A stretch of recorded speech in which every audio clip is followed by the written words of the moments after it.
The controversial decriminalization of small amounts of certain drugs in this province kicks in. A professor who spent decades compiling data on addiction and how it might correlate with crime and mental illness is calling out the provincial government. He says that database has been ordered destroyed. Paul Johnson reports. What's the relationship between mental illness, addiction, and crime? SFU psychology professor Julian Summers is talking about why he and the provincial government set out to create a unique database about 20 years ago. What we were all trying to find out were ways of helping people. Summers and his team were able to cross-correlate data from the health, criminal justice, and social services systems to try and better understand what was happening to people struggling with addiction. It's the only source of information of its kind.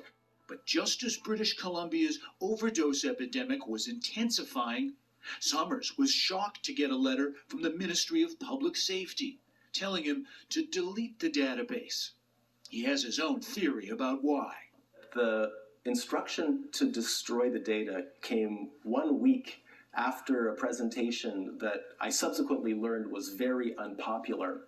In a statement, the Ministry of Public Safety said the information sharing agreement with Summers was due to expire and that the data was being shifted to another program that Summers would continue to have access to.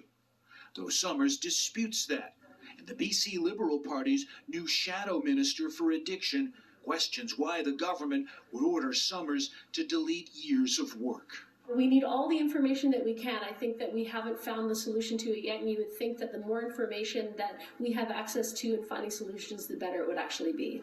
With BC now just weeks away from its historic decriminalization of street drugs like heroin, meth, and crack, Summers believes the data they generated supported conclusions the government doesn't like.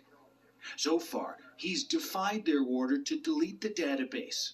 As a crisis of homelessness, mental illness, and addiction is worsening, that you would choose that moment to destroy one of the world's best sources of data into how those problems interact.